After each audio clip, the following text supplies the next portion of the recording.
¿Cuál fue el propósito del plan de Ayutla que se promulgó el 1 de marzo de 1854? ¿Cuál fue el propósito? Regresar al régimen constitucional establecido por la Carta Magna de nuestro país, sancionada y aprobada en 1824. Ok. ¿Y qué más? ¿Cuál era? Ese es uno de los propósitos, pero también era derrocar a un sistema. Ok, se trataba de derrocar al presidente Santa Anna, que estaba en el poder. Se sumaron varias personas importantes como Benito Juárez, Melchor Ocampo, que habían sido exiliados por esta misma persona y que buscaban ponerse en contra de esta rebelión. Muy bien, ¿alguien más? Y entonces esta dictadura que había puesto Santa Anna durante muchos años fue derrocada precisamente con este plan de Ayutla.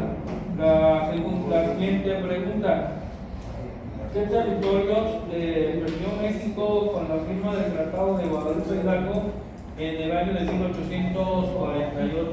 Roca, después compañero.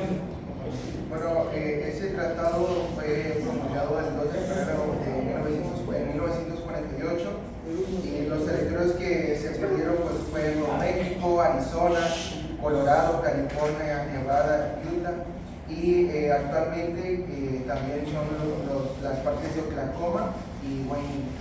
Bueno, solo para decir que, complementando lo que dijo mi compañero, faltó Texas. Se le dio a México una compensación de $15 millones por la pérdida del territorio que pasó a manos de Estados Unidos. Fueron 2 millones de kilómetros cuadrados. Muy bien. Para completar lo que dijeron mis compañeros, también faltó Kansas y Texas. Y este tratado se firmó en la villa de Guadalupe Hidalgo. Tratado de Guadalupe Hidalgo. Ese es el lugar en donde se llevó a efecto la firma de este tratado. Vean ustedes la diferencia que hay entre un tratado y entre un plan, ¿no? Entonces, un plan es una intención de terminar con un régimen, en este caso la dictadura de Santa Anna, y en el caso de un plan, en un tratado, bueno, es la firma de convenios que se dan entre dos países. ¿Qué señala el artículo 3 de la Constitución de 1857? Bueno, ese artículo señala que decía en específico que la educación debe ser libre y que la ley determinaría qué profesiones necesitan un título para poder realizarlo. Sí, pues lo que tengo yo es que la enseñanza es libre, pero será laica. La que se da en los establecimientos oficiales de educación, lo mismo que la enseñanza primaria. Creo que ese es el artículo de la Constitución de 1917. La de 1917. Muy bien, sí. Recuerden ustedes que iniciamos la primera constitución se da en 1824 y es bueno cuando México se vuelve independiente y ya se va a gobernar por sí mismo, se separa de España, ¿verdad? Y entonces nace esa constitución que deriva de la Constitución de Cádiz. Después de 1857, la Constitución prácticamente es enfocada a las leyes de reforma que se dan en esa época. Bien, vamos a la siguiente pregunta. ¿Qué aspectos se señalan en las leyes de reforma? Yo tengo la separación entre la iglesia y el Estado y la promulgación de la libertad de culto. Muy bien, ¿algo más? Tengo la nacionalización de los bienes del clero, la extinción de las corporaciones eclesiásticas y la secularización de cementerios y fiestas. Muy bien. Sí, lo que ha hecho Europa eran los festivos, los que mataban y el matrimonio civil. Muy bien. ¿Algo más? Para mí consta agregar que faltó mencionar la promulgación de la libertad de culto. Es muy importante, que es basada en los anteriores puntos que se mencionaron sobre los aspectos que señalan las leyes de reforma. Muy bien, y sobre todo que algo importante ya es la separación que hace precisamente el Estado, ¿verdad? Como un organismo que tiene, vamos a decir, el poder sobre los ciudadanos, ¿no? El Estado lo forman los ciudadanos, los territorios y las leyes. Entonces el Estado, bueno, toma ya su lugar que debe ser y se hace un tanto a un lado lo que es la iglesia, que era la que abarcaba todo la vida de los mexicanos en ese. Muy bien, vamos a la siguiente. Dice, ¿por qué la educación debe ser laica, laica, obligatoria y gratuita? A ver. Bueno, la educación debe de ser gratuita, laica y obligatoria, porque esta toma una posturalidad de pacifismo, ya que esto evita conflictos entre personas en las escuelas, ya que promueve valores y fortalece tanto la moral como y no defiende y no da la mano hacia el pacifismo y los beneficios eclesiásticos, al igual que la servidumbre eclesiástica. Evita mucho el aumento de la cristianidad y también evita los conflictos entre iglesia y Estado. Muy bien. Algo que igual falta agregar es que con esto se fortalece la democracia y también pues forma un pensamiento crítico en el alumno. Ok, para agregar me gustaría decir que debe ser gratuita porque el Estado es el que debe proveer los útiles necesarios, pero en cuanto a la educación básica. Laica, o sea, libre de cualquier doctrina, ya sea no solamente religiosa, sino política o de alguna ciencia o cualquier otra. Y me falta obligatoria. En cuanto a obligatoria, nos referimos a que el Estado es el que debe proveer las instalaciones o las escuelas para que puedan ir los alumnos. O sea, es obligatoria específicamente para el Estado. Muy bien.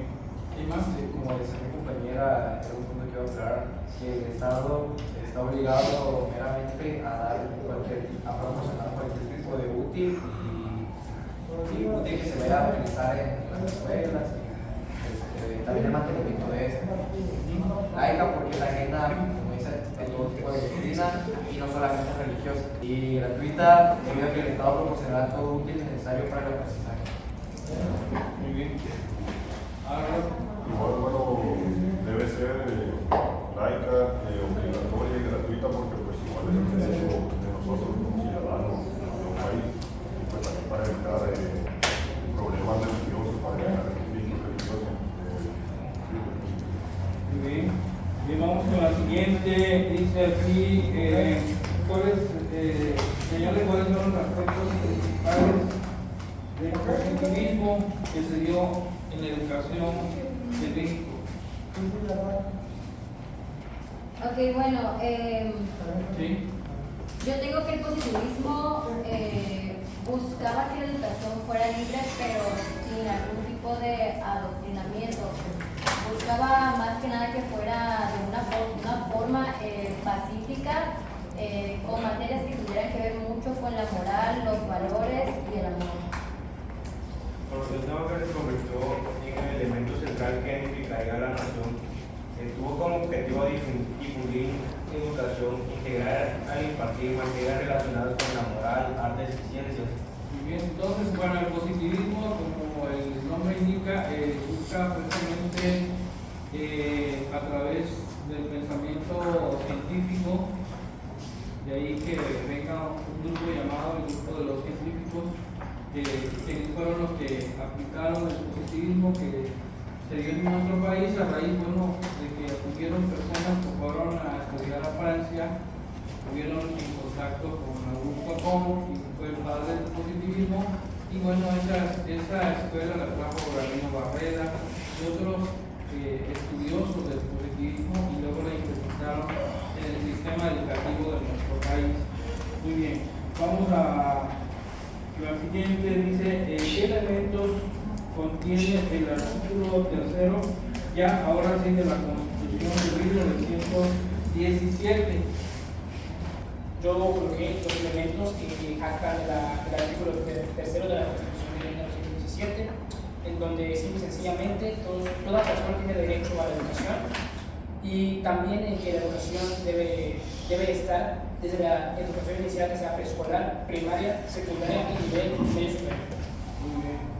¿Qué elementos tiene de importante el artículo de la Constitución de 1917? Bueno, como primer punto, pues que la educación debe ser laica, y se enfocaba mucho en la educación básica primaria. Nos decía que debe ser, además de laica, que ningún dirigente de algún culto o de alguna asociación religiosa podía dirigir ni establecer ninguna escuela,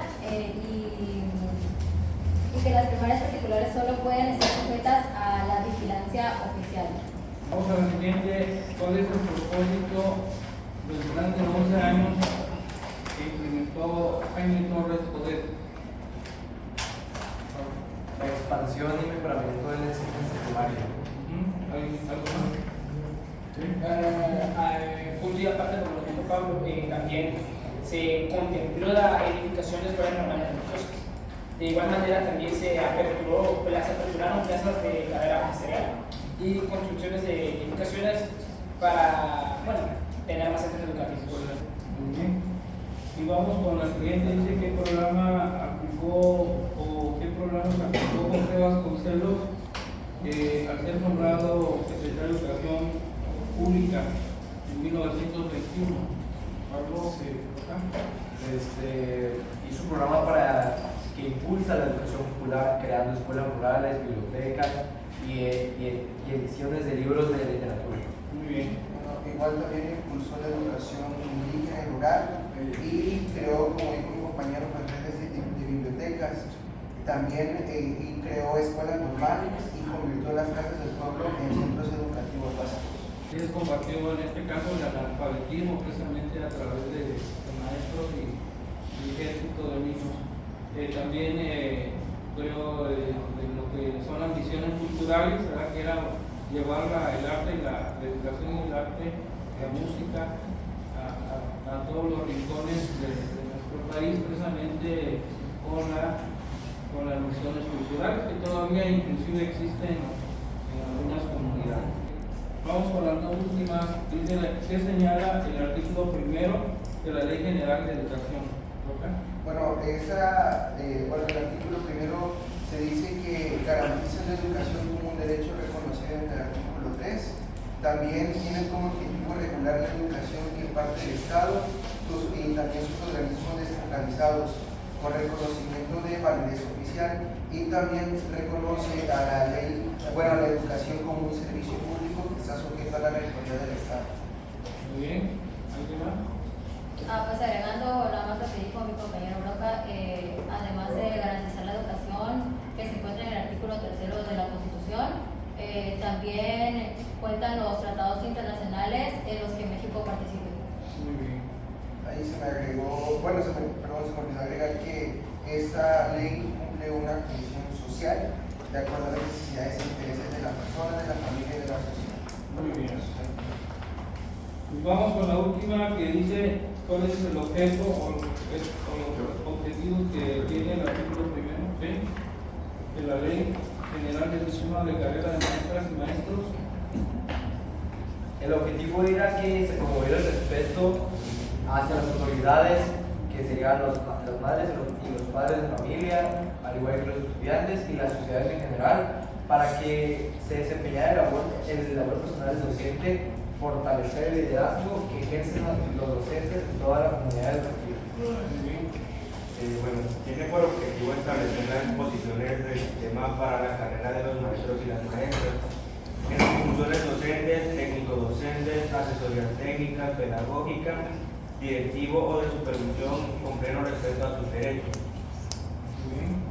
Ok, por último, para complementar, son esos 3 puntos: establecer las disposiciones del sistema, normar los procesos de selección, y por último, revalorizar a las maestras y maestros como profesionales de la educación con pleno respeto a sus derechos. Igual, otro de los objetivos es que contribuye al desarrollo de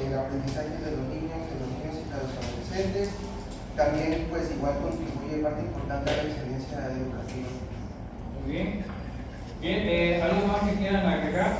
Pues algo que quieran cerrar ya ustedes con una conclusión final de la materia. Pues bueno, creo que es importante que nosotros conozcamos acerca de la educación, como pudimos ver en el artículo 3, la educación con Gabino Barrera, cómo se ha ido modificando el artículo 3 en cuanto a la educación, pues que nosotros pues vamos a tener esa información y tenemos que tener conocimiento pues, de todo lo que conlleva eso. Bueno, pues les felicito a los participantes, cada uno de los del equipo, representantes de los equipos, y esperamos que esta materia pronto sea un sustento, una base para que en su formación futura ustedes se vayan preparando, sobre todo para cuando vayan a dar un examen para una plaza, recuerden ustedes que todo lo que vimos va a ser también parte de su evaluación. Pues felicidades a todos y un aplauso para los compañeros.